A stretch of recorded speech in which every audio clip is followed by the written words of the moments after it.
clinical director of clinical development at Neuroscientific, and you have had a lecture with him before on phase 1 and 2 trials with vaccines. So there is a bit of overlap, but it'll be a good discussion and look on the perspective of drugs as well. So I'm not going to stop talking. Okay. Do your thing. No worries. Thank you very much. I'll be back after this lecture. So don't leave. Don't leave. We'll lock the doors. All right, cool. Well, it's good to be back, everybody. Same faces, like same seats. Do you guys have like assigned seats, or you just gravitate to these spots? Yeah. Okay. Yes, as clearly just said, so yeah, focusing more on the phase 1 and 2 drug trials rather than vaccines today, which is a bit more my wheelhouse. Vaccines I know a fair bit about, but this is probably more where I'm comfortable, particularly on phase 1. And I think initially this lecture was just supposed to be phase 2, but Chris sort of said phase 1 on from the design side wasn't really covered, so I've added that in because I think just more safety side. I think you might have had a lecture on previously. And hopefully this will tie in a few things, like I'll touch on a bit of your preclinical tox work as well that's going on in parallel. We'll go through sort of the objectives. I'll just do a recap of what we sort of discussed last time about what's at a high level the difference between vaccine and drug trials for phase 1 and 2. We'll talk for a fair bit about sort of what is a phase 1 first in human trial for drugs rather than vaccines. What does it all involve? Sort of some other types of studies that will also come under this phase 1 banner, and then we'll talk about phase 2 and sort of efficacy data that you expect out of phase 2, and then sort of talk about what's happening in parallel, because there's in a drug development program is not just a linear line. There's a lot going on at any one time, and then sort of talk a bit about how drug trials are really done around the world right now, and I guess what they'll look like in the future. Hopefully, if people can get out of the 80s and 90s. Cool. So last time we talked about the phase 1 vaccine trial, we're sort of talking about a study that will involve 100 or more participants. These participants, they'll have 1, 2, maybe 3 vaccines, and then be followed up for a year to collect these samples, really focusing on this thing called immunogenicity, and we're looking at the safety and tolerability of that vaccine candidate as well. When we're talking about drug or therapeutic trials, it's not often you'd see one with more than 100, probably about 80 would be the most, and then really it's dependent on the design of your study, how many participants you need. Obviously, the less you need is what you go with, because from a cost perspective and also from an ethics perspective, that you're not exposing more participants than needed to your therapy. We're not doing immunogenicity here, but we're introducing these topics of PK and PD, which have you looked at pharmacokinetics and pharmacodynamics things? I won't explain all that, but so you're looking at that in these studies, and you also, depending on the type of drug, you might be also bringing in these concepts of looking at the food effect, which we'll go into a bit more, drug-drug interaction, bioavailability of your drug, QT prolongation, various other things which we'll touch on a bit further along. When we talked about phase 2 vaccine trials, we were sort of saying it could be 200 up to even 1,000 participants involved in those, and you're looking at these sort of at-risk populations, so maybe elderly or adolescents and children, things that you might include in these phase 2 vaccine trials. Whereas in a drug or therapeutic trial, you probably, at that stage, you wouldn't be doing sort of more than 200 patients in a study, but you're enrolling people that have the target disease at that point. And your objective is to determine, other than you're still looking at safety and tolerability, you're trying to understand does your drug work in a patient population at that point. So before you get to your phase 1 study, and this is something you might have gone through in a lecture, so sorry if it's a bit of overlap, but you need to determine a dose you're going to start at in your phase 1 study, and that's going to be taken from your preclinical tox studies that you've done. So you would have done your rodent and your non-rodent GLP tox studies in what we call an appropriate species. So as a standard, a lot of drug programs would test in rats and dogs, unless you've got a specific reason why you need to use monkeys, which is getting rarer, or say you're a topical or patch product, you might want to use a mini pig or something. So It's justified based on what type of product you've got. So within those studies, you want to establish what we call our no observed adverse effect level, and that's in the most sensitive species. So you might have in your rat, you might be able to dose at 30 milligrams per kilogram and it's safe, but in your dog, only 10 milligrams per kilogram. So that's considered your more sensitive species, and that's the one you use then to calculate what we call our human equivalent dose. So on that link there, the FDA has there's a table in there. It's just a simple calculation. So I think to go from human to dog, you times it by 1.8 or divide it by 1.8, whichever way it goes around. So that creates your human equivalent dose.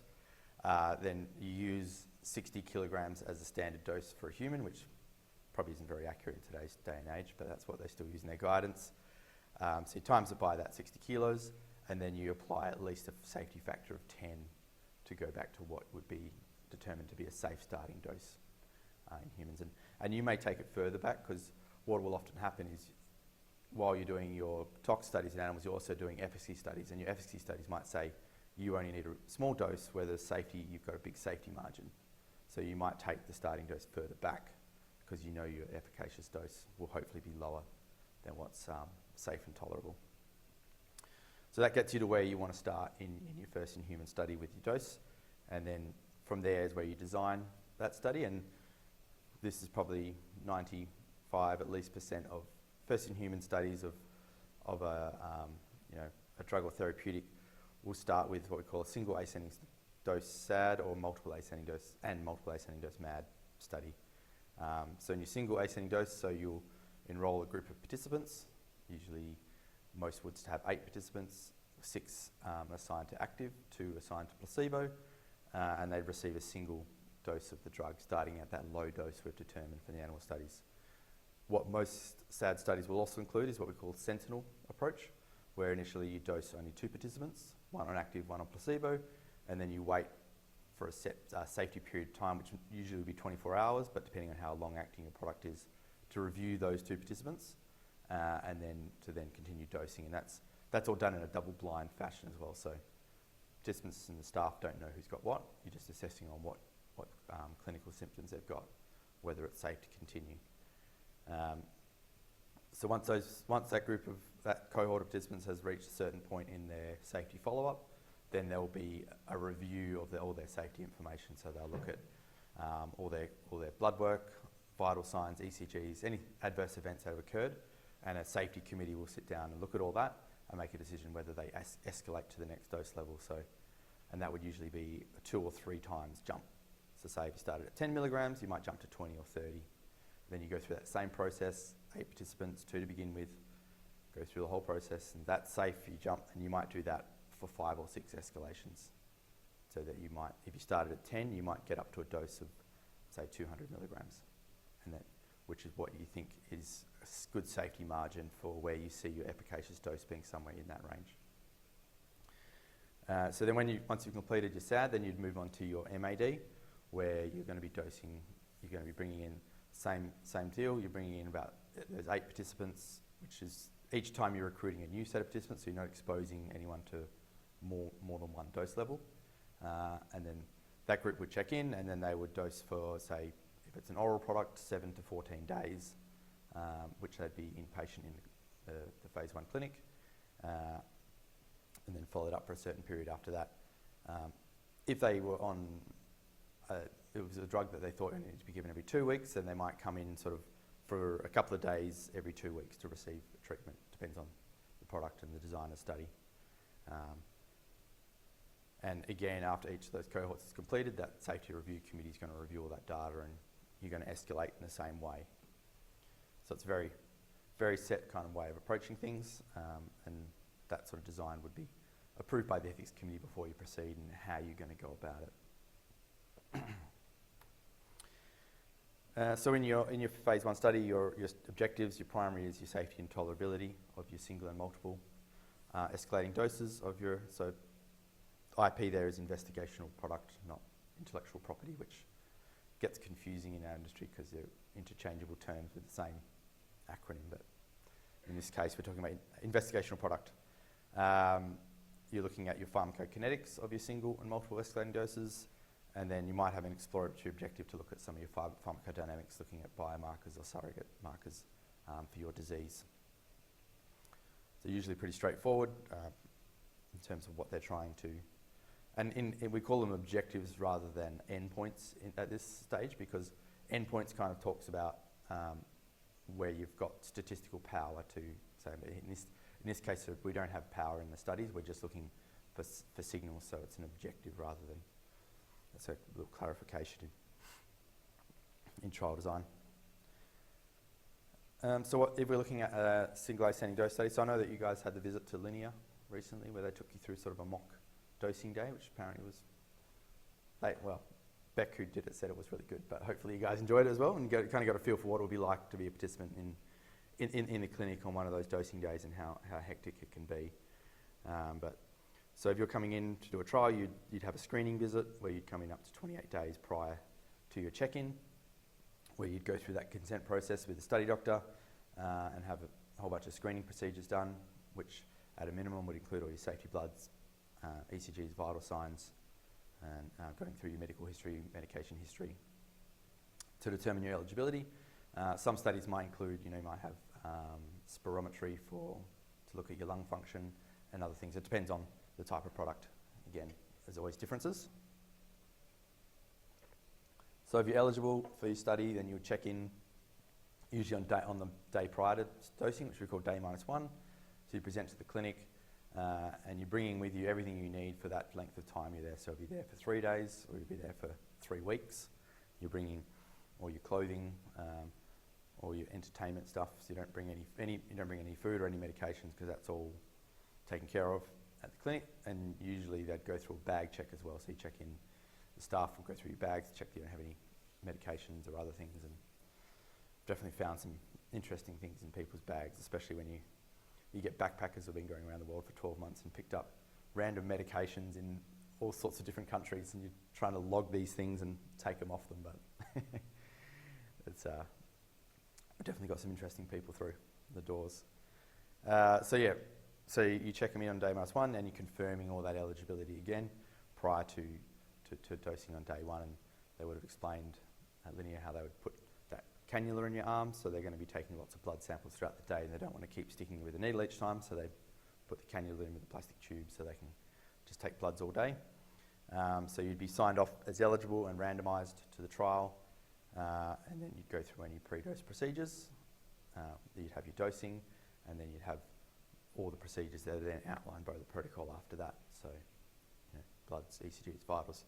Throughout the day, it's usually pretty intense for that first couple of hours, and then it kind of moves on from there. So after day 1, then depending on how long that safety window is where they want to keep you confined, it usually would be at least 24 hours, most commonly probably 48 hours, you'll be confined to the clinic, at which point you'd be checked out after doctors assess that it's safe for you to leave, and then you'd come back according to whatever your follow-up visit schedule is. So if you're just taking a small molecule drug, you might just come back one day for like about day 7 or 8 for a safety follow-up visit. If you took a biological product like a monoclonal antibody, you'd be coming back, every few weeks, and then it would stretch out to every couple of months, probably for about a year, because these long-acting products really stick around and they want to keep taking bloods to understand that time course through your body. So that would be, and then multiple ascending dose would be very similar, except you're just confined for that generally would be confined for that entire dosing period. And then, so usually your first day of dosing, your last day of dosing, they'll do that intense PK sampling, and the days in between, they might take a few trough samples, but you're pretty much just left in the clinic to do whatever you like after your dosing and morning procedures, and hopefully they like the food in the clinic, because although they always get complaints about that. So the eligibility criteria for phase 1 is very similar to what we talked about for a vaccine trial, but probably a little bit more stringent on some of the what they will allow in terms of comorbidities or other medications you're on. At this point, really the only medication they'll probably allow would be oral contraceptives for females if they're allowing females of childbearing potential to be in the study. Some companies will just be like, we're males only, or we'll include females of non-childbearing potential, because they don't want to take the risk of having to deal with pregnancy on the trial, because it's a lot of paperwork, but and obviously a lot of issues for the participant as well. Other things, so they either need to be a non-smoker, or you might allow a social smoker who's willing to not smoke during that, because when they're confined to the clinic, they can't pop out for a cigarette. So ideally non-smokers. Hope they generally have limited alcohol intake, and it's just because that might throw out their liver function tests and things if they're heavy drinkers, and no recreational drugs. So you'll be drug tested at screening and at check-in as well. They often say no recent blood donations, because they are going to be taking a few hundred mils of blood, so they don't want you to have given whole blood recently, or sort of plasma within a couple of weeks. And when you're in the clinic, you can't have any caffeine, you can't exercise or drink alcohol, so there's a lot of restrictions you have to agree to, and diet yourself. Most studies will allow for you if you're vegetarian or vegan, or you halal or other for religious reasons, or dietary if you're gluten intolerant or lactose intolerant. They'll allow for those things and cater accordingly, but to a point where you can't have people that well, we had one guy that only ever ate beef and potatoes. He was a special case. So in your phase 1 study, so your IP is going to be, it's usually it's early on in maybe in the formulation development for the company, so they might be, at that point it might only be the active pharmaceutical ingredient in powder form. So they might, this is if we're talking about an oral drug here, they might put it into a suspension so the participants will drink it, or they'll get a compounding pharmacy to what we call just-in-time manufacture, where they'll encapsulate them and then we'll give them to the participants within a short period of time. Usually you might be able to get a day or a few days, just because at that point they haven't done any stability studies on how the drug reacts to being in that form. So usually you'd have that clinical trial pharmacy who's managing the randomisation, filling capsules or making up the suspension and delivering it to the clinical trial site. Or if it's an injectable product like a subcutaneous injection or IV, you might get vials of a powder or a solution which you then make up into an injection or dilute into a bag for IV infusion. So it's usually pretty rudimentary at that stage, because it's phase appropriate to get it into humans, and in the background the company's working on what's phase 2 going to look like, or phase 3, how they're going to present it. And the clinical trial pharmacy will keep all the vials and bottles and things they've used, and sometimes even the site will have to keep, they'll keep if it's a pill bottle or if they've had syringes, they might have to keep those for accountability, so that someone can come in and check that everything that they was given was to the right participant and everything was used appropriately. So it's all monitored very closely. So one of the key things we're collecting these PK/PD samples that we've talked about. So I just put a little why we're collecting them so frequently is we're trying to capture a nice curve for the time course of the drug through the body. So the more samples we take, if it's going to hit its maximum concentration early, we want to take lots of samples really early on, so we get a nice curve, and then we want to keep taking them so we can get a nice tail on our PK curve, so we can accurately look at that area under the curve part. So you'd usually, after you've done sort of your animal PK work, you'd work with a pharmacokineticist to design what's the best time points to take. And you can't take a sample every minute because it's not practical, but if you know you're going to be reaching your peak concentration really early, you might want to take a sample at 1 minute, 2 minute, 5 minute, 10 minute kind of thing. And then you just work with your clinical trial site to make sure that they can staff that, which they might have gone through at your visit, where you can do them. You can get through them really quickly if you need to, but then it increases your cost because there's a lot of staff involved to be able to manage all that. If you're a longer acting product, you might you're not going to hit your peak until say 8 hours post dose or something. You're less worried about capturing all those early samples, but you know that further down the curve you're going to need to collect a lot of samples to really capture that tail of your product.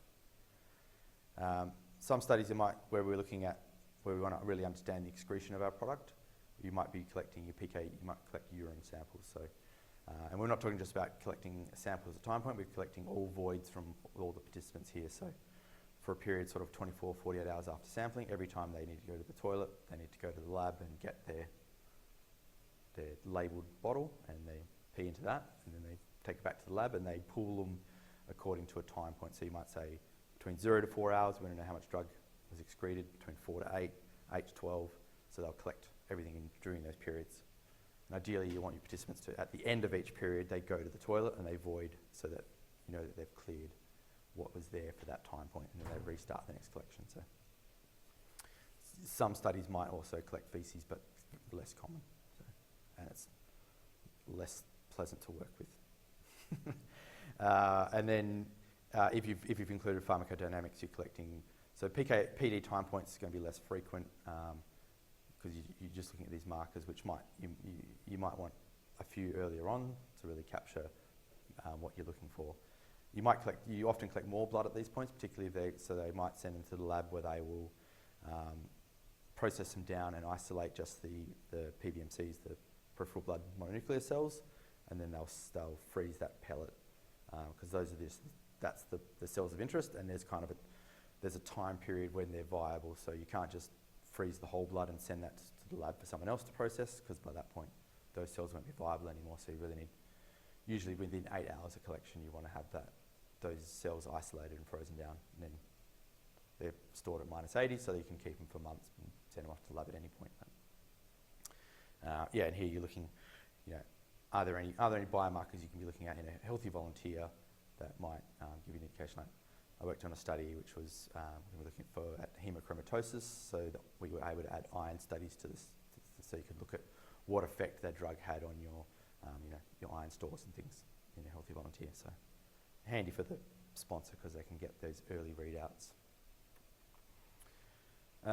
So you know all about this now. So who's running phase 1 trials? So they have to be run at dedicated clinics like Linear, where really the key thing is all about control. You want to remove as many external factors as you can, so that anything you're seeing in a person can really be ideally attributed to the drug. So that's why you're excluding people with certain medical conditions or on certain drugs. So you want as clean, when we say clean, a group of participants as possible, so that if there are any changes in their blood or any other effects we see in them, we can pretty sure that it would be related to the drug. So part of the control is access. So you were saying, the doors are locked down, you can't leave. Obviously, if you want to leave, you can withdraw your consent and leave at any time, but the doctors would have a chat to you about whether it's safe or not to do so. All your food is controlled, so you're on the same diet as everybody else. You may have studies that have water restrictions, where you're only allowed a certain amount of water during a period of time. Even when you're dosing, if you're taking an oral dose, they'll be like, you have to drink it with 240 mils of water. So even if you don't usually drink that much to swallow your pills, you have to drink it all, keep everything standard. And time, you would have seen all the clocks in the clinic, so everything you do is done exactly as the task pad says at the exact time, so within a certain deviation, but it's all about controlling as much as you can at that point in time. And so you need a clinic like Linear as well, so you can adequately safety monitor those participants and respond to any emergencies if they occur. And you also need all the specialist equipment we sort of talked about previously, especially in the lab, where you need centrifuges and freezers and things for all the samples that are coming through for processing. And you have to have dedicated, you can't leave the participants in the clinic by themselves. They've got to be nurses and doctors in the clinic 24/7. Well, the doctors will be on call, but the nurses will be there the whole time. So we sort of talked about with vaccine trials as well. So when we're recruiting for these phase 1 trials, it's really using a clinic like Linear is beneficial as well, because you've got a dedicated recruitment and marketing team who are using all different avenues of media to recruit participants. Traditionally, like going back a while before social media, was really relying on you'd use newspaper and print advertising, or you'd have posters and flyers put up. If you had the budget for it, you'd run radio commercials. If you really had big budget, you could do TV commercials.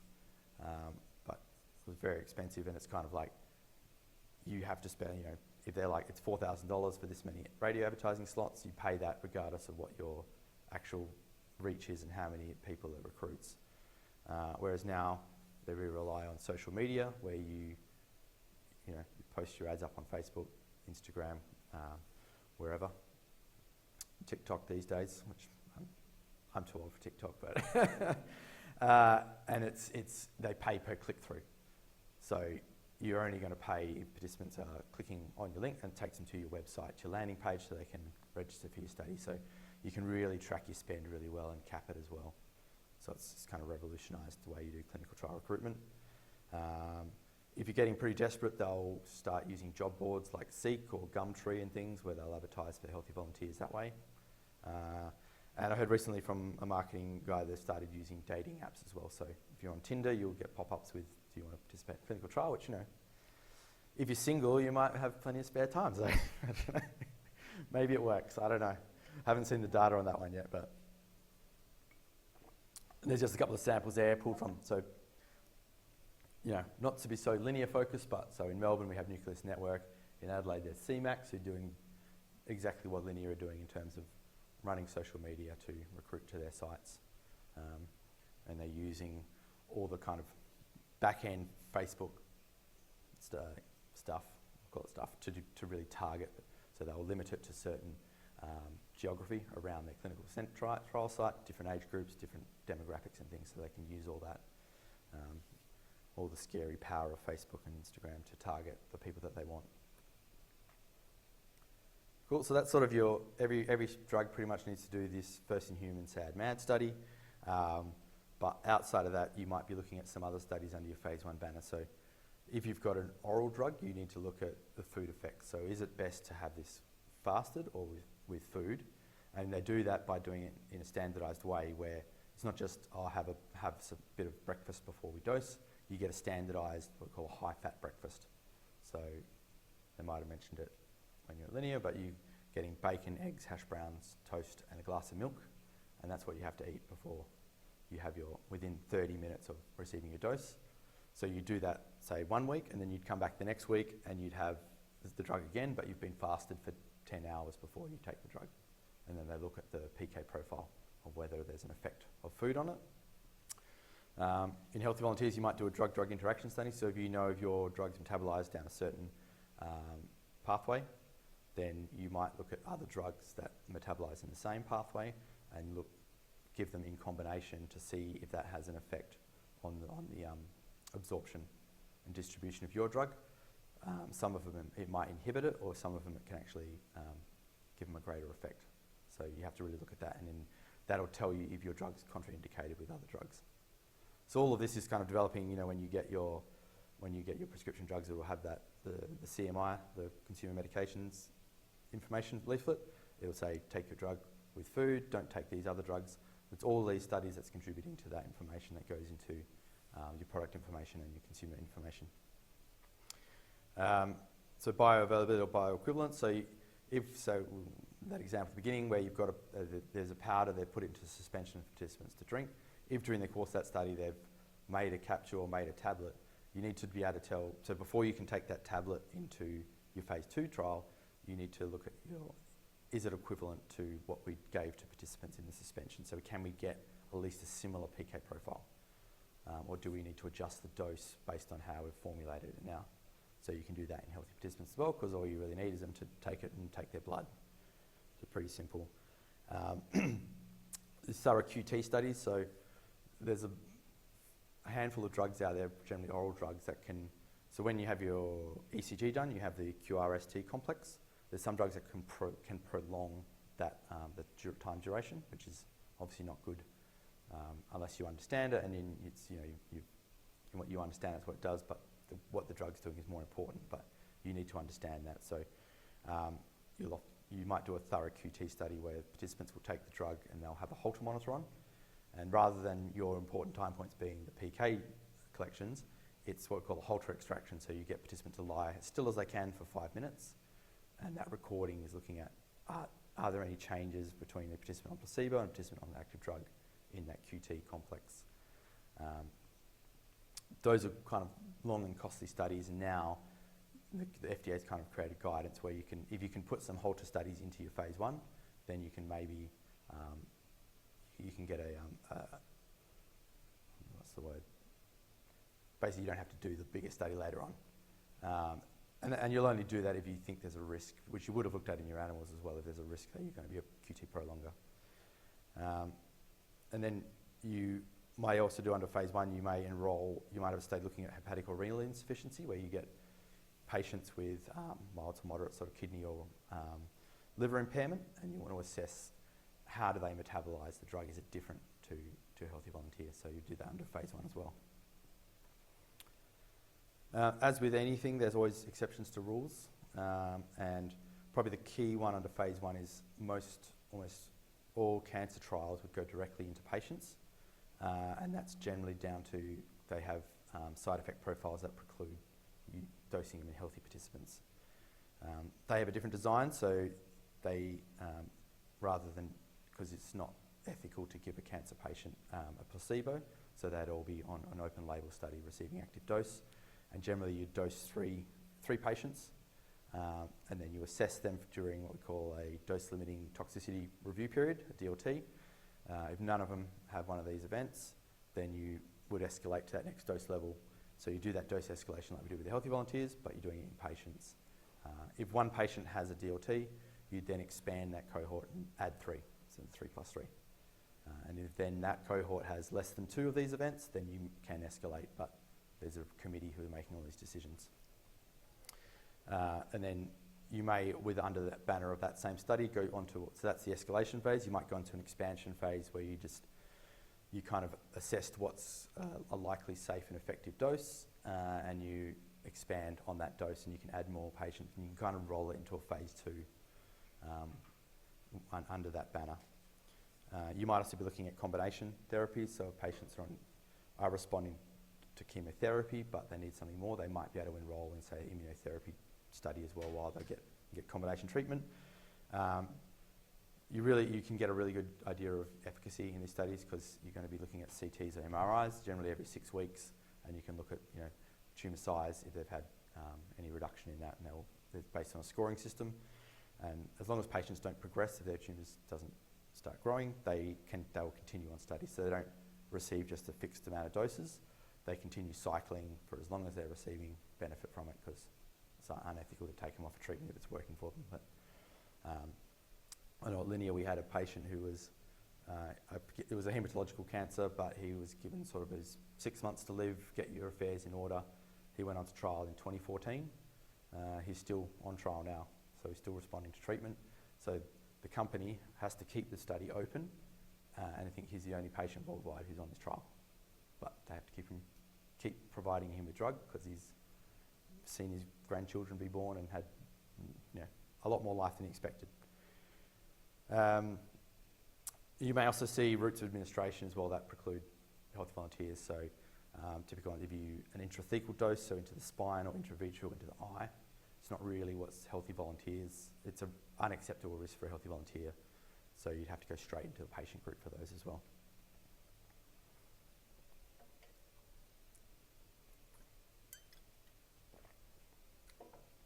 Sorry, I probably talked about phase 1 for too long, but we'll go through phase 2 now.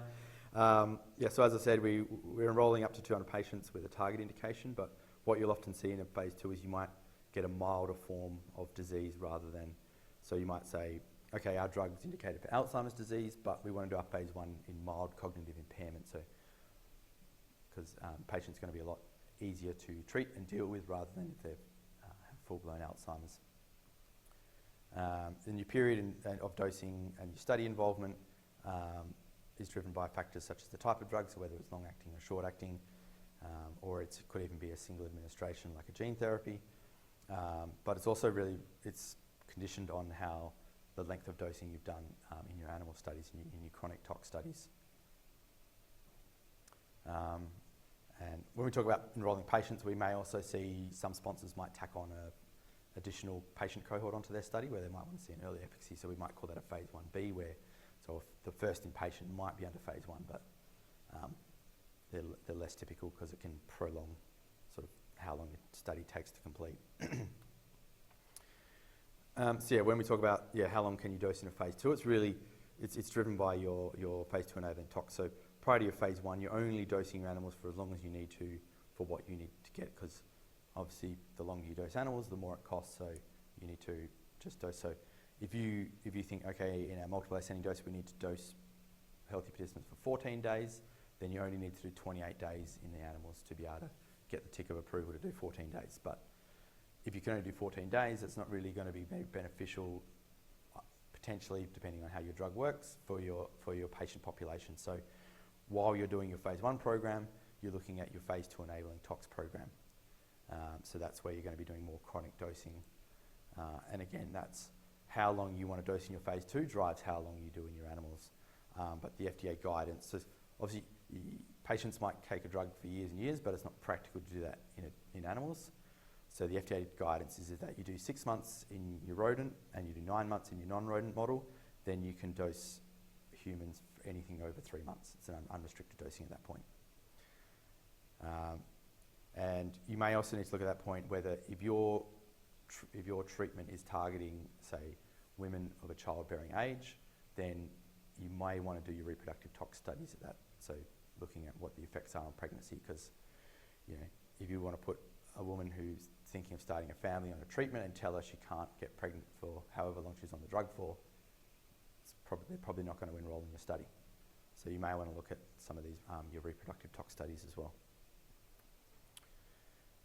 So objectives in phase 2, so it's still looking at this safety and tolerability in a type, but it's now in a patient population. So is it still safe in someone with the disease?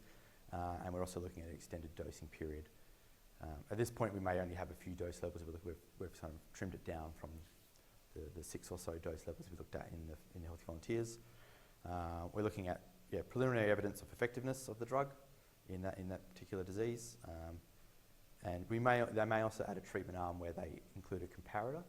So you want to look to see if your drug is as good or better than standard of care treatment. So if you're developing a drug, you want to be better than, you want to be superior to the other drugs, but you may also just want to be non-inferior. So if there's a drug that's an injectable drug and you're developing something different as an oral, then your drug's going to be more practical to take and more patients are going to be more likely to take it. So you don't need to prove your drug's better, you just need to prove it's as good. You might be looking at that. And that's really going to come into your phase 3, but you might be looking at it in your phase 2. So eligibility criteria, just a couple of high-level things. So we're looking at that target disease, but as I said, you might only be looking at mild versions of the disease rather than more advanced. And at this stage, you want to ideally have minimal comorbidities and on as few medications as possible, just so they're not confounding study data. Because if they've got other medical conditions, that might be contributing to adverse events they're seeing, or you have these drug-drug interactions with the investigational product. So in phase 2, your drug, you really ideally, if they're an oral drug or a nasal spray, topical cream, you want to have it packaged up in a way that you can take it for home dosing. So, you've got your pill bottles or your tubes of cream kind of thing. If you've got subcutaneous injection, you might be able to train your patients to be able to do it themselves at home. But then you need to give them, especially if you're injecting with needle and syringe, you've got to give them everything they need. So you can give them a sharps container and all that stuff, and they're going to have diaries or e-diaries to record all their each day or each week when they take their drug. If it's an IV product, you obviously can't do that one at home by yourself, so you'd usually have to come into the clinic for an outpatient visit where you'd receive your treatment. If there's any safety observation period or other procedures, so you might be there for half a day or a couple of hours kind of for each visit.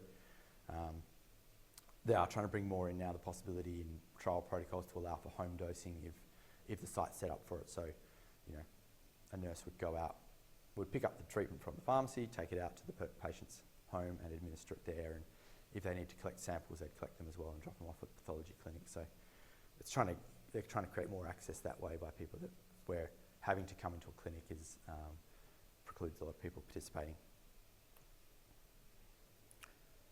So when you're running a phase 2 trial, you need there will be really this clinical research organisation who's going to be managing everything. So they're going to be managing all the data coming in and all the monitoring of the data, but also doing feasibility and finding sites for the study. So they'll reach out to sites and investigators and get them to do a feasibility to see if they're a good fit for the study. And really how many sites you need to depend on. So if you're looking for that 200 patients, you probably want at least 10, maybe more, depending on how hard it is going to be to find these patients, because each site is probably going to only commit to sort of enrolling 5 to 20 patients. And you're looking, so if you're trying to do it all within Australia, you're going to be looking at sites all around the country, or if you're going international, but then it becomes a lot more to manage. The type of site you use would depend on what your study requirements are. If you need any confinement period, or if you're having some PK sampling in it, you need sites that have the facilities to be able to manage that. Which, again, GP clinics may be involved, but they're less likely to be involved still at this phase 2 stage, because there's a fair bit going on and a fair bit of stringency around the protocol. So when we're looking at efficacy in phase 2 trials, so really, hopefully you're getting you're seeing a clinical benefit in your patients, and that can, there'll be subjective measures where they'll tell you they're going to be reporting that they're feeling better, but ideally you'll have more objective measures, like with your cancer patients, they're going to be getting these regular CTs or MRIs to look at their tumour sizes. If you're looking at cognitive impairment, there's very standardised batteries of testing that you will do. So you will do a baseline, then each visit you would give them the same test, and you can track if there's any improvement in a very objective way. And again, you want to be looking at biomarkers in these, so doing PD blood work, looking at things that maybe you can't pick up in a healthy volunteer. So if you're doing a study in type 1 or type 2 diabetics, you might be able to look at glycemic control and your HbA1c levels in them, which you may not see an impact in a healthy volunteer, but in someone with the disease, you're going to see changes there that you can track and see if your drug's working or not. So I've talked a bit about sort of so current state of clinical trials, pretty much still globally, is everything's done on paper. You write everything down on paper, you check that you've completed everything on the paper, then you manually transcribe that into a database, which then a representative from the sponsor company comes and they look at all the paper and they make sure you put it into the database properly. And you patients have got diaries where they're recording symptoms and things, but there is a real move to try and move towards using more e-tools, so where we're using e-source to record all the data. Patients are they've got, rather than having to come in to do their blood pressure and vital signs, you might be giving them wearable, Apple Watches these days, they can take an ECG pretty accurately, so it's not the gold standard of coming in and getting leads attached to your chest, but it's pretty good, and it's going to reduce burden on patients to come into the clinic. So everything you can do to limit the burden on a patient to have to keep coming into the clinic, the better. So it's kind of trending that way, but it's slow progress really in the industry.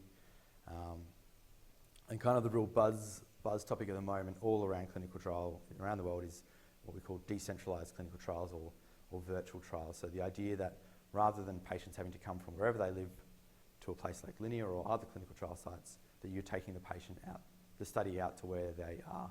So whether that's home visits or they can go to a clinic closer to where they live.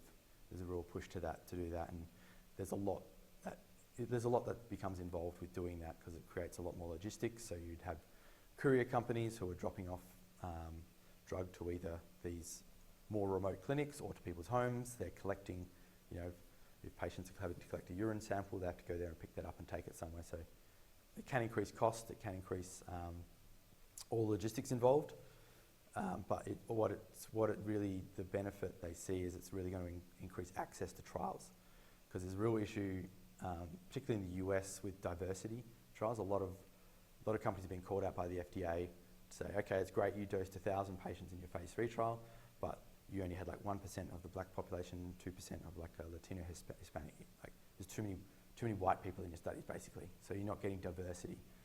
So there's a real push to try and increase diversity, and the way you can do that is by creating more access to trials and making it easier for people to enrol and participate. So, and what this may include is there's huge companies in the US called a site management organisation, SMO, and there's a few of them now popping around Australia where to help smaller clinics run trials, they're taking a lot of the admin burden off them, so they don't have to worry about doing their contracts and their invoicing, their data entry, their recruitment, so they can just focus on seeing patients and dosing patients, and these companies will do all the admin overhead for them, for a fee, obviously.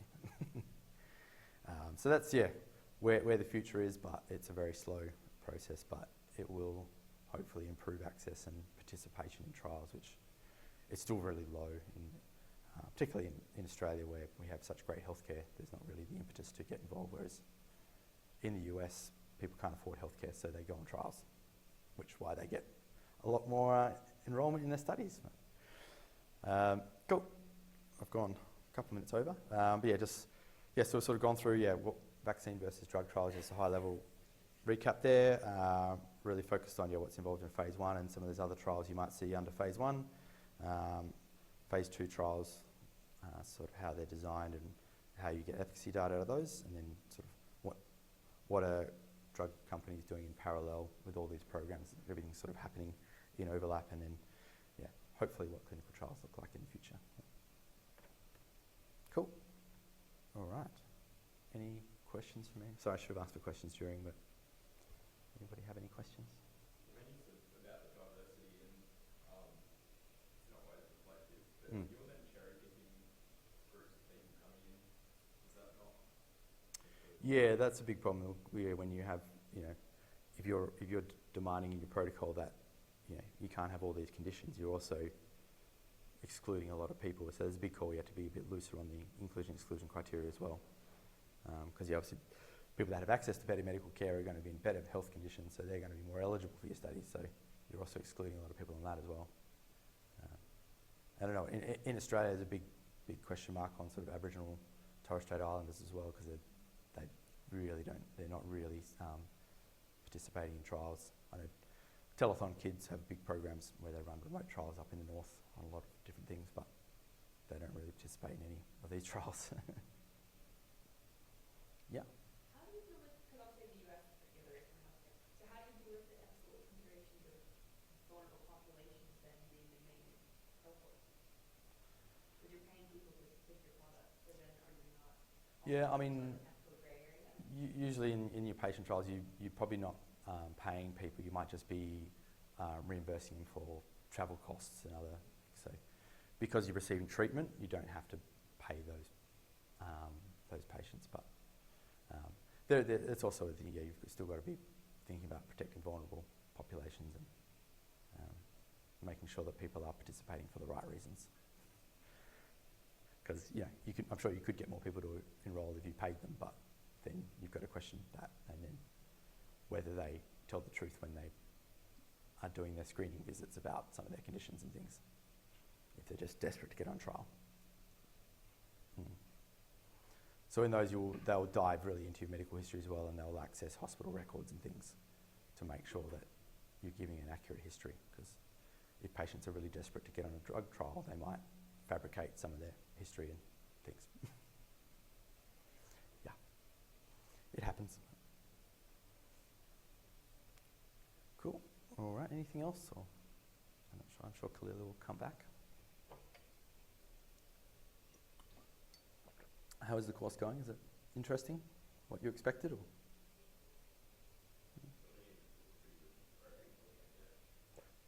I'll feedback to Beck that you enjoyed the tour. So does your company work pretty close with them? We were working with Linear, but we've moved to a site in Melbourne now, just because a few different things had happened. But yeah, still maintain ties with Linear. They're continuing to grow and expand. I might take this off then.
I'm just going to start recording because we only have, face out is missing, right? Right, so now you might remember that we're missing a lecture from the vaccine module. That's lecture 7, vaccine design, and that was Dr. Alma was scheduled to give that lecture to you. So now that you're going to be examined on that lecture as well, but you see that there is actually some overlap with previous lectures that you have had. And then she also put together lecture 22. Now, unfortunately, she put those slides together and she said she cannot present this week, neither next week. So she sent those slides to me yesterday at midnight. And I'm going to try to make it justice to those slides. It's not something that I'm familiar with. So I think I'm going to be okay, but be gentle. Also, if you have questions that I obviously cannot address, despite I obviously understand, and you see there is a lot of overlap, you can feel free to email those lectures to me, also to Alma. So what we wanted from her is obviously her experience in designing, creating, and working with those lecture design, in actually designing a vaccine in clinic that goes into clinical trial that has a lot more process to it. My experience with vaccine design is animal models. So when I did my PhD, it was actually on designing a leishmania vaccine. So I created, parasites that were expressing different genes that would be more immunogenic, and we tested that and challenged it. So it was that very preclinical phase trial. And there is some component of obviously what you're thinking when you're designing a vaccine there, but obviously it never went to any further than animal trials. So her experience in going into clinical trials is extremely important. And it's unfortunate that she's not here to share, but again, hopefully her slides will take you through some of the main points. So I haven't changed her slides, so she obviously started with an acknowledgement of country, which I will acknowledge. Just acknowledge our current, past, and future Aboriginal and Indigenous people and traditional custodians of this land. So the objective of this compiled 2 lectures is to touch a little bit when you're thinking about vaccine design. Obviously, you have to go back a little bit about history and how these vaccines were designed and how they evolved over time as we knew more about components of vaccine, immune system, and other things. Successful vaccine strategies, so which we had actually a lecture on those things, and then a little bit on phase 3 clinical trials, which there is a lot of overlap between what is done in drugs and what is done in vaccine as well. The difference there usually is more related to numbers of participants, because in vaccines you have a lot more people involved, and then it has to do also if you have that current drug circulating and you're looking at a superiority study, or if you're looking at an alternative vaccine for something that we already have, and it has to be superior as well. So the design there of a phase 3 clinical trial, you see that it varies on the goals that that particular drug or vaccine wants to achieve, and that is extremely important that you include those questions very early in the trial. So if we go back to vaccination and just a little bit of the history again, as you know, other than sanitation, vaccines are one of the biggest achievements in humanity in terms of preventing diseases. So there is no question about that. There is no exaggeration on the impact and saving millions and millions of people until today. The vaccine has had an impact. So that's the urge and the drive behind most attempts that we have, despite, for instance, having antibiotics to treat some bacterial diseases. There is still a drive to, we should have a vaccine against strep throat. And they say, but penicillin is so effective. But then we see that it doesn't cover everybody. We still have rheumatic fever. We still have other complications. And if there was a vaccine for that, it could, maybe prevent those complications that we might not feel so many in here in Australia, but in developing countries, it might have a very large impact. So there is always that drive that it's obviously best to prevent than to treat. So what is a vaccine now? This is not new for you. Obviously, you know all of that. Is a product. It can be considered as a drug. So if you go to pharmacology, the other side of buildings, they always discuss vaccines as in the context of a drug. Obviously, you know, it's going to improve the immunity of a particular disease. It has to have antigens that is either derived from the pathogen or how we see it now, synthetically produced, and that resembles the pathogen. So when we talk about crude inactivated vaccine, you know that it's coming from the pathogen itself. And when we talk about VPLs, for instance, or the particles that assemble like a virus, that has a synthetic component as well, or the modifications we have with, for instance, mRNA vaccines. It contains obviously antigens that resemble the disease, and then it's going to stimulate the body to produce that immune response. Now, it's not just the antigen, but we know there is other things like adjuvants that's going to increase that inflammation and, you know, recruit antigen-presenting cells and, you know, all that process. Obviously, it has to be safe to induce that immune response, and then to subsequent exposure to the pathogen. And that it just uses the body ability, as you know, that it mimics in some way a disease. So it just uses the body ability or the immune system's ability that would have in dealing with a disease, but instead it deals with a safer version of the disease, which is the vaccine, and then develops immunity. Now, you know a lot about history as well. So you've all heard about Jenner and how important was the cowpox discovery. So that took over variolation, much safer, and that was the beginning of sort of vaccinology. Past 100 years, about Pasteur also developed a few vaccines. So the first one against rabies, and then other things like cholera, fowl cholera, plague, typhoid, and other things as well. So when we look at the timeline of vaccine development, again, you can see that in the beginning it was pretty much just live, and these live, they were live attenuated. So the concept that a vaccine could be attenuated, it was around that time,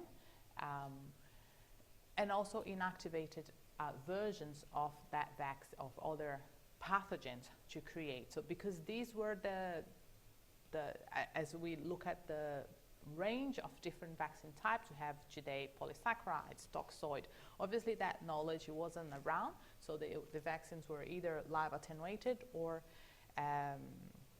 inactivated with formaldehyde. For instance, with rabies, it was studied for quite a few months by Pasteur, and then this boy called Joseph Meister, he was 9 years old, got bitten by a rabid dog. 2 days have passed. Now, we all know that rabies is pretty much 100% fatal, so they knew that their boy was going to die. And so that was the very first test of his vaccine. And he gave that vaccine over 14 days, 14 doses, and it was different levels of attenuation. So there were Pasteur actually had experimented with attenuating in different animals. So what they gave was the spinal cord of a rabbit, which has been infected with the rabies virus, and through a series of either using dogs or sometimes monkeys, and sometimes leaving the spinal cord to dry over a few days or over 2 weeks, it would have various different levels of attenuation. So he was actually testing all those levels of attenuations with different combinations. And then once, when he came across this boy that had been bitten, it was sort of an opportunity that I don't have his quotation, but I maybe tell you one day. But you know, it's interesting how he says how scared he is in trying that vaccine for the first time in a human, and the consequences of injecting sort of a sort of live virus at different levels of attenuation in a human. It worked out. It worked well. So the boy survived, and then obviously that sort of started the best era or really started the era of vaccinology, because after that you see that it did not wait for another 100 years for other vaccines to come along. A lot of experimentation then started with, killing, inactivating with formaldehyde, testing in animals, testing in patients. Obviously the ethics then very different. So there was a lot of development. That goes on. So next century, you can see that DTP, so the diphtheria, tetanus, and pertussis were developed around almost the same time, and then later on combined onto a vaccine. But you can see that still here you have the addition of toxoid vaccines, but most of them will still be inactivated or live attenuated vaccines. So BCG, yellow fever, influenza, typhus, and as we progress, you see different combinations as well. So exploring that parenteral or oral use with either inactivated or oral live, and that the history here between the oral polio and the issues around that time, which made it really interesting, that race, but is again a extremely important vaccine. And then you can see the progression of other vaccines using proteins, using plasma derived, cell culture derived. So instead of using for rabies, for example, the ones that are licensed here in Australia, they are not derived from the spinal cord of animals, but they are cell culture or chick embryo human cell or chick embryo cell culture, but not the ones that are derived from spinal cords. I think they're still used in some countries, but obviously not here. These ones, they are a bit more expensive, obviously, to make. Anyways, you can see the evolution of different techniques and different approaches. Again, you can see the addition now of polysaccharide vaccines, so the understanding and conjugation of polysaccharides and immune responses. So there is a variety of different approaches, and that comes along with learning of the immune system and obviously the pathogens as well. And here, more recent ones. So again, conjugate, reassortant, different proteins, and it's just showing and illustrating the different types of vaccines there are. Since the 2000, a few more have been licensed. So live attenuated influenza, rotavirus, which is part of the calendar now, ACWY also part of the calendar, and then the Bexsero for B also part of the calendar. So there has been even more than what is displayed here. HPV, you all know. The malaria vaccine down here, which is it's not the best vaccine, but it's licensed, and it protects a bit over 50% of people. And there is a second one actually that has been licensed more recently. So quite a few advancements here, and again using different approaches to develop those vaccines. Now, if we take a step back and look at vaccine immunology, so things that are important, and obviously when we think about this type of vaccine, we're not talking about passive immunization, but obviously it's a type of active immunization. So either with natural microorganisms, or that can happen even with a disease or with a vaccine. And here the aim, obviously, as you know, is to activate your adaptive immune response. So the formation of memory cells, which is part of the adaptive immune response, is pretty much the basis of vaccinations. Now, this is not new to you, so obviously you know in an oversimplified version of what the immune system is. It consists of two arms, innate and adaptive immune responses. Obviously, innate is non-specific and short-lasting, and then when you look at adaptive immune responses, it relies on the production of memory B cells and antibodies, and then T cells, which has the role of helping B cells to, class switch and all those things you remember. But also, we know now that more than ever that T cell is quite important in some pathogens. So TB, one example that we have discussed previously, and the importance of having that T cell response there as well. So when we look at a little graph of the key contributors, again, memory B cells. So in the skin here, the vaccine obviously with antigen, with adjuvant, so that will induce those danger signals. You go to the lymph node and activate the T cells. T cells, either CD8 T cell or CD4 T cells, so we have different roles. So here with direct killing, obviously you have memory cells here as well, and those T cells will help B cells to class switch to produce different types of antibodies, and then those cells also go into memory B cell, which upon a re-exposure will be activated again. So T cells, killer cells, memory B cells, and antibodies, these are the main contributors and the things that we are looking as well and measuring once an individual has been vaccinated.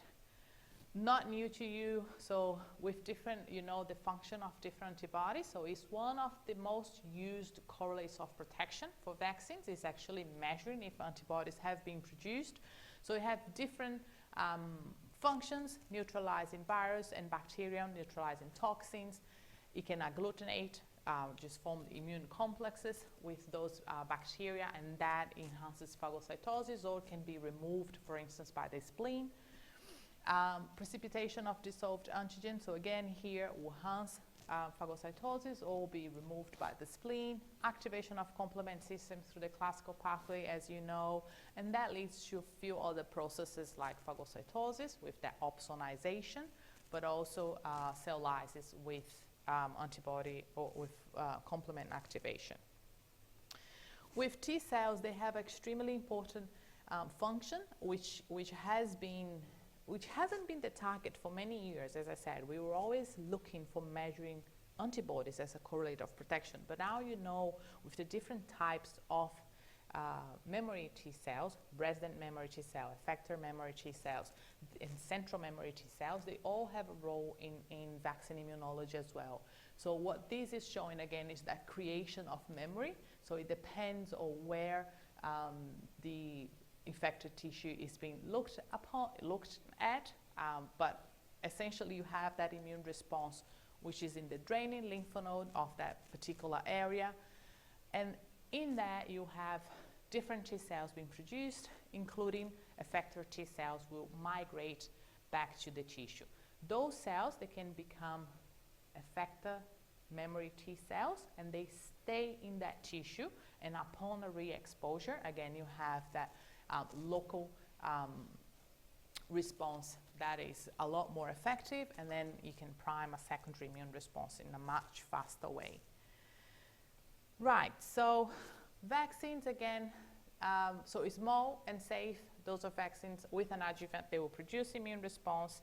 They can be injected, they can be done by injection or orally, or there are newer ways that has been used, for instance, intranasal, which we have licensed in the US, or the micro patches that is being developed.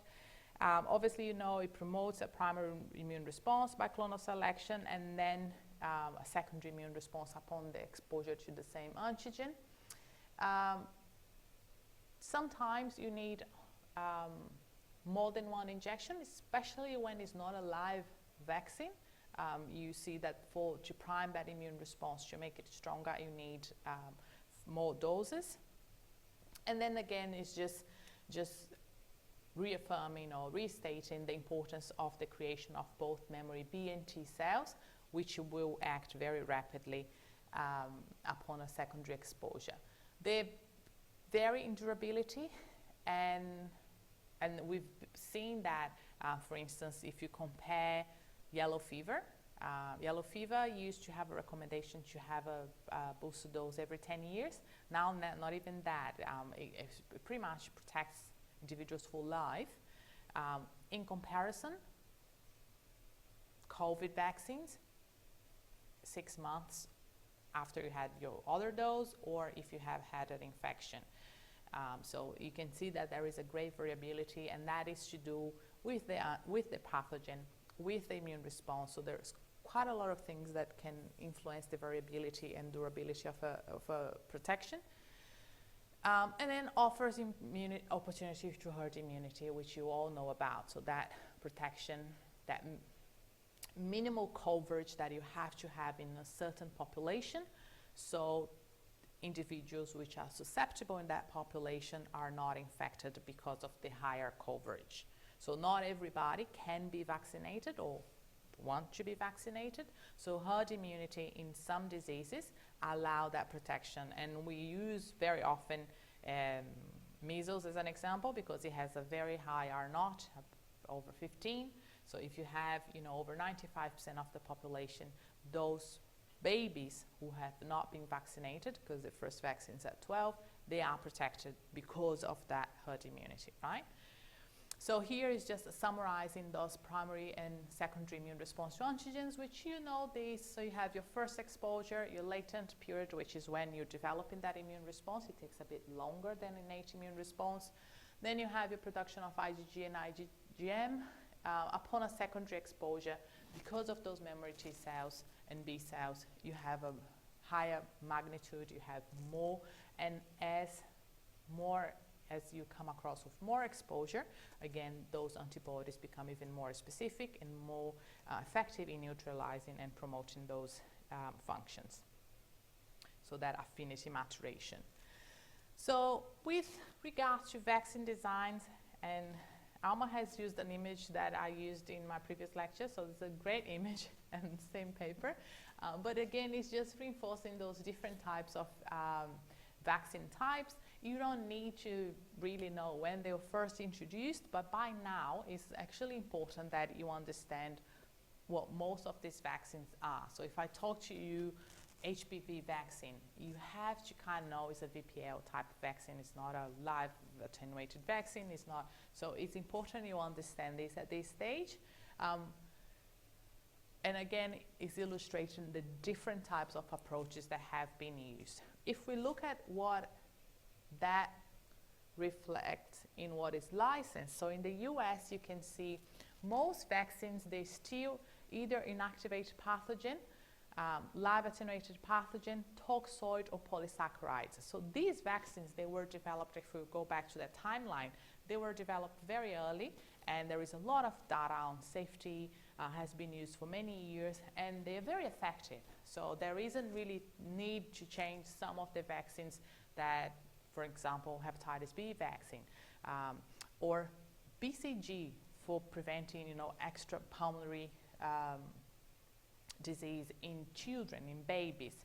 Now, obviously, there is a need for newer TB vaccines, but those vaccines are still used as a live attenuated pathogen in that particular circumstance. So that, the bulk of vaccines that are licensed, they used the more traditional approaches. Now, over time, obviously, as we've learned, you can see there is more recombinant protein, VPL, and now to that graph, we should add RNA vaccines, DNA, adenoviruses, and, which is not licensed yet, but there are quite a few trials, dendritic cell vaccines as well. So with traditional vaccinology, again, that has been created by either, and here is just the attenuated or inactivated virus, which is what you've seen early. So that is the traditional approach. Is considered generally with attenuated pathogens. It's not always safe, and obviously there is whilst it's the type of vaccine, when you look at number of doses or how it primes the immune response, it seems to be the most logical one because it's really mimicking infection. But remember that it's not for every patient. So patients with immune deficiency, patients which are older or very early in life, it might not be adequate. So traditional approaches still have their space in using those inactivated or attenuated pathogens, but again, there is an umbrella of other approaches that have been created. So And that's what she's referring there with more novel and more sophisticated strategies, as we know more about all the pathogens in which those traditional approaches are not appropriate. It might be appropriate for pathogens which are highly conserved, but then when we look, for instance, for HIV, which has one of the most glycosylated proteins compared to other viruses, it changes so frequently that these approaches will never be effective, or has not been proven to be effective. So there are other different methods, and these includes different antigens, how they can be modified or combined or fused with other proteins or made into just coding for us to create those antigens. So again, and that's, for instance, the example of the mRNA in liposomes and how we actually produce the protein. But there are other things as well that have been used, for instance, by sequencing and understanding the pathogen, by looking at epitopes as well. So because you have a lot more tools, including on how you understand the host and pathogen interaction and how those antigens interact, it opens a lot more possibilities in terms of the approaches that it can be used, and can be a lot more targeted. That's what I want to say, a lot more targeted as well. So transcription and expression profiles of different genes that can be looked into, and then instead of trialing for thousands of proteins for a particular pathogen, you can look at surface proteins, or you can look at receptor binding proteins. You have a lot more understanding of the proteins that would be more immunogenic. Is one point that one of you have raised in the report, right? Because of the little ELISpot report we did. So it was interesting to see that there was a lot of overlap between those amino acids, right? Remember from your report? But then there were some that were really immunogenic, and the one next to it wasn't immunogenic at all. So, and that has to do, obviously this is an experiment, but in the real case, in real life scenarios, that happens as well, and that has to do with, for instance, the folding of the protein. So just by shifting 3 amino acids, the protein should be very similarly immunogenic because it still has most amino acids, but it might not be the ones that are exposed on the surface of cells, or it might change the structure of the protein completely. So understanding and looking at those specific things and those interactions actually helps to streamline and to save a lot of experimental work, and that is moved on to in silico work now. So a lot of the vaccine development today it has a huge amount of work that is done in silico with bioinformatics, and then that goes into actual experimentation. So this is also called reverse vaccinology, and as you can see here, you look at different things. So you look first, for instance, at genome sequencing. So what are the antigens? There are, for instance, if you have different strains of a virus or different variants of a virus, ideally you want to create a vaccine that would immunize against all of those different strains. So you look, for instance, by just comparing the sequence, by just comparing the sequence of different viruses, what is conserved here that can be used. That is one of the strategies that is used, for instance, in pathogens which are highly mutagenic. So with HIV, for instance, broadly neutralizing antibodies is one approach that is sort of the light of the end of the tunnel, that we can find an antigen that is not going to change when there are HIV mutations, which are all the time. So again, sequencing and analyzing that data, then that feeds into a few candidates that is looking that we proposed to be immunogenic. Then obviously it's done a lot of work in immunization in mouse and animal models, as you've seen in previous lectures. And now there is a lot of data that comes from this. It's not just antibodies and T-cell responses that are used as a measure, but the entire transcriptomics, metabolomics, of those subjects, animal or humans, are analyzed, and then you actually have a lot more and a lot finer data that will inform a lot better about those different candidates of that are immunogenic. And then obviously you have the novel candidate coming out of that. So here are some examples that were successful. So with Neisseria meningitis, Streptococcus pneumonia, and E. coli, and Staphylococcus aureus. So there are some that are on trial.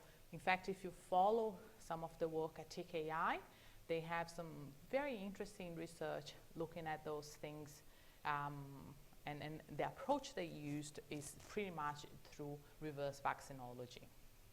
So next generation sequencing against proteomic techniques, they have enabled that to mine again the entire microbial genome and relationship with the host, allowing much faster and much more effectively to find targets for vaccine.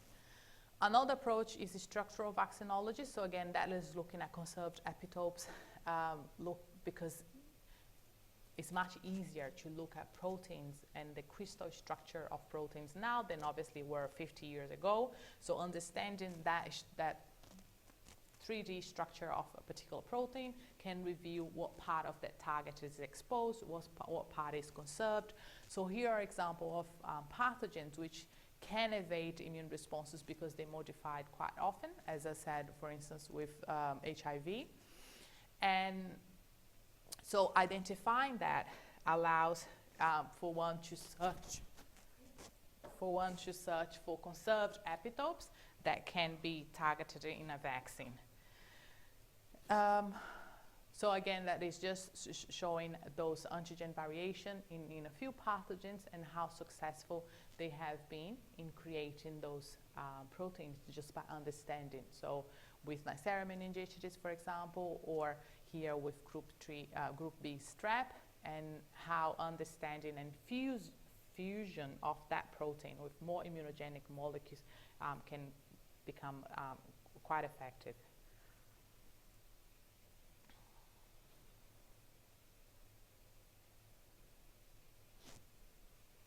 Now, there are some advantages and disadvantages for traditional vaccinology compared to reverse vaccinology or looking at structure. So obviously here you can see with traditional vaccinology, no knowledge of pathogen genome, offers protective against many pathogens, well-established production and inactivation paths. So we know we have been doing that for a long time. On the other hand, obviously hasn't succeeded with pathogens that are able to evade the immune system, so they're less conserved, there's a lot more variation. It's limited to pathogens that can be cultured. We know that it's not every pathogen that we can have cultured successfully in a lab. There are safety concerns, as we've mentioned, people who are immune compromised, and then inactivation can also change the epitopes. So by just using formaldehyde or heat inactivation, all of that things change the structure of protein, so it can be less immunogenic as it would be in its original conformation. With reverse vaccinology, it offers rapid and systematic discovery, so that streamlining process, as I've mentioned, you actually scan through quite a lot of data very efficiently. It provides, again, identification of conserved epitopes. So if you're looking for those broadly neutralizing antibodies, this is a good way of looking for that.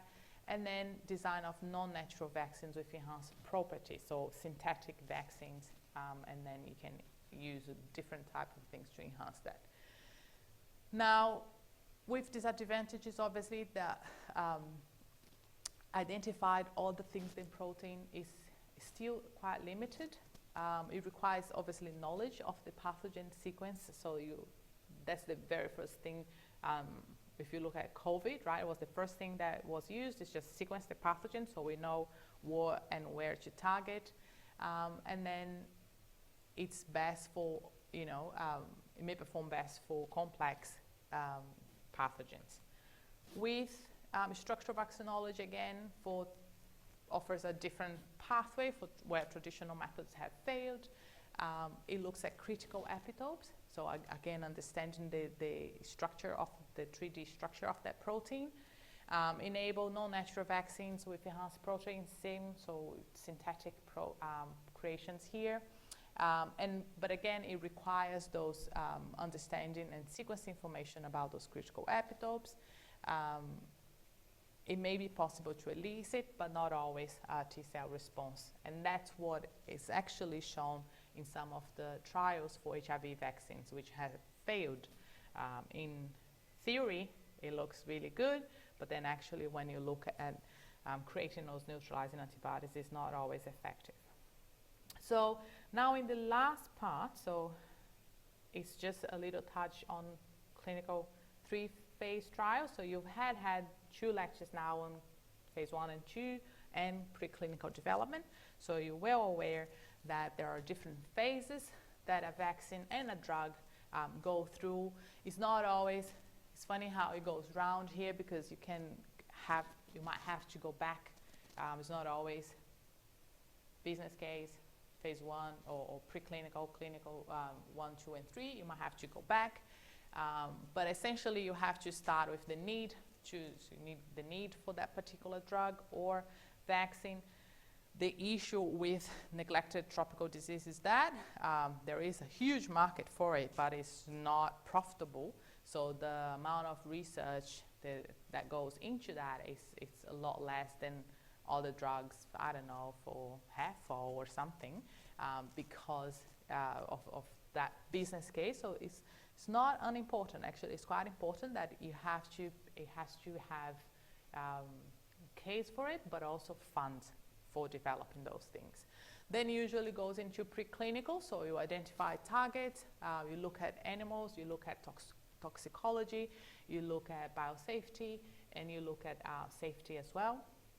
Then in clinical development, which is your phase 1, 2, and 3, until licensure, and then after it's licensed, then 4 and sometimes 5. And that goes into manufacture. All the things have to be considered. So when you're thinking about vaccine, it's not just, it's that, remember the cold chain, for instance. You need to think about which was one of the major issues with COVID vaccines in developing countries, because they needed to be kept at -80 at first. And then they did a few tests. Oh no, okay, it can stay in the fridge for 5 days. So that's a bit more feasible. So understanding that thing is also part of the process. So you know what a clinical trial is. So it's pretty much a study that looks to investigate how that would compare to either a control or a placebo or another drug or a different vaccine, or sometimes the placebo is not available. So with vaccines, for instance, you might have a superiority study, but sometimes you have no vaccine for that particular pathogen at all. So you might still offer that. So the way it's designed, it will depend on what drug, what aim, and what vaccine is being assessed. But you know that it starts with lab studies, so cell and animal studies, then goes into phase 1 and 2. And as you can see here on top, as you progress in those phases, you enroll more and more participants. Safety is always assessed in all of them, including in phase 4, which is after licensure. So you're still looking for those very rare events. The vaccine is deemed, or the drug is deemed safe before it reaches here. So that reaches here. That's why it's licensed, but it doesn't mean that you stop looking for adverse effects. You look at how effective it is, and also at dosing in some of those different stages. So you've seen this before in terms of numbers. So phase 1 has a lot less. Chris, I think in the beginning of the course, he explained some that went really wrong, some failures in those designs. So that's the importance of having very few participants enrolled in early phases, because it can lead to even death in some trials. You're looking at those finding immunogenicity in vaccine, but also efficacy when you're looking at drugs.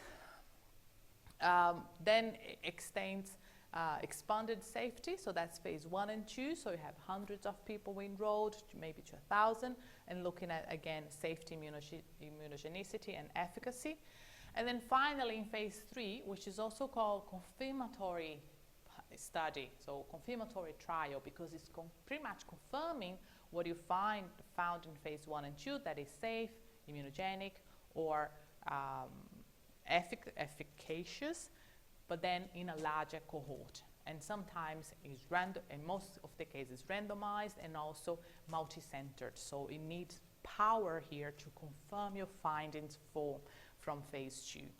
And then after that, obviously, is licensed, and then you still look for safety surveillance, as I mentioned, and then off-target effects as well.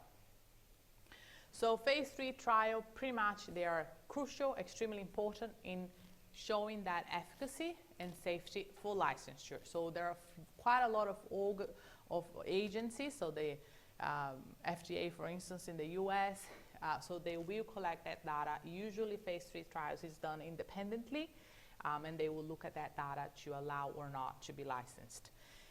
Usually it's large, randomized, double-blind, open placebo-controlled trials and multi-centered as well.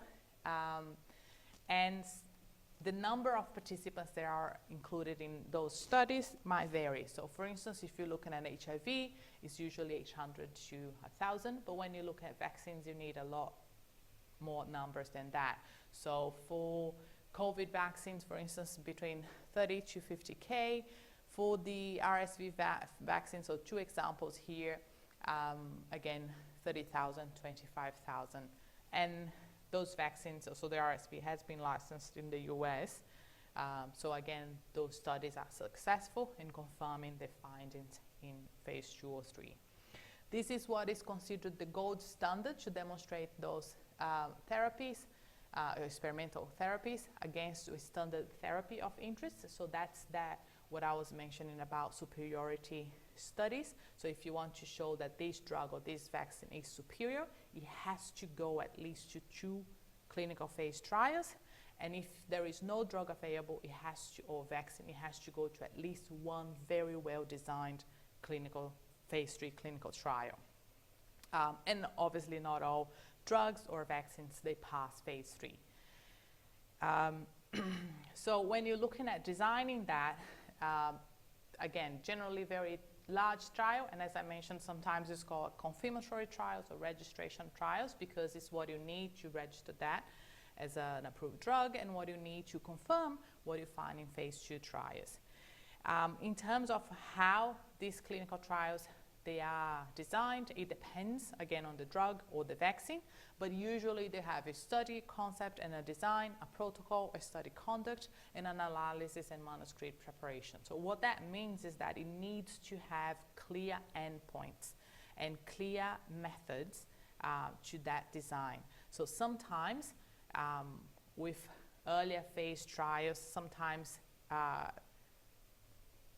the main result is not what was the main question, and that becomes the main result. It's like when you find an effect for a drug that wasn't intended or something, or there is an additional effect for that drug. With phase 3 clinical trials, as a confirmatory study, it has to be very clear. So these are key aspects. What is the hypothesis? What is the test group? How they're going to be randomized? What is the control group? And these are, again, the scrutiny on those studies is very high because, for instance, when you're looking at randomization, you have to also, in control groups, you have to account for age, for sex, for weight, for various different variables that needs to be matched in both groups that you're analyzing to, again, reduce that bias. What is the target population? How many are required? And again, very clear endpoints. So I think that's the last, no, there is one more slide. So again, this is just showing the study characteristics and for a successful trial. So it needs, again, extremely important and is necessary, 100% necessary for regulatory and practice and knowledge and intervention. So before it's licensed, it has to go to that. It's comparative, so 2 or more therapeutics, so usually a new treatment is compared to a standard one, again, that superiority or equivalence. Randomized, so that minimizes, as you know, bias.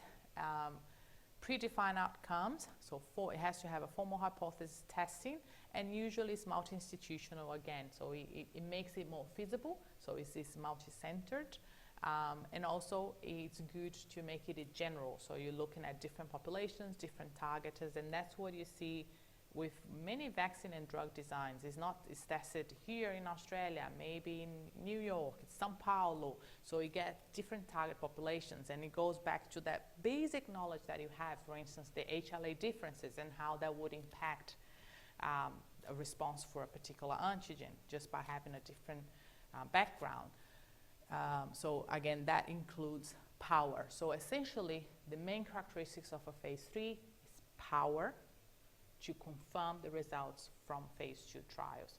If it's safe, if it's immunogenic, if it's effective in a large population, randomized and compared to placebos, or superiority test. So here is just a summary. So again, most include many patients, at least 700. It's done multi-center or multicultural at the same time. They are more likely to be offered by community hospitals and doctor's office just because of the sheer size. Even the recruitment of patients for that is a bit trickier. They tend to last longer, obviously, even for the complexity of these studies. Placebos may be used that, but they are never used alone if there is treatment that it works. So that has an ethics approach to it. Obviously, you are going to offer to patients in general the drug that it works, because again, first thing is do not cause harm in those patients, so you're not going to deprive them of having a drug that it works okay-ish, for instance. That's it. So these phase 3 trials, the characteristics of it is applicable for both vaccine and drugs. You did have a lecture on phase 1 and 2 for drugs and for vaccines, but as you could see in those lectures, there's quite a bit of overlap in there because it's just the understanding the concept. And if you go and just research a little bit of phase 3 trials, there is a great variety of numbers again that are used in this particular disease or this particular drug, but it's the understanding of the need of it and the general characteristics of the phase 3 that we want you to take with you. Now, if you have any questions, I can try to address them, or you can also email Alma if you have, burning complex questions and interesting questions. Please do that. Yeah, so this is going to be available now on LMS, and yeah, good luck with your lab this afternoon and your test next week. So I'm going to post an announcement, just remind you of the lectures that are going to be assessed, and the format and a little bit more information on that, but it will be very similar to the first test you had. Thank you.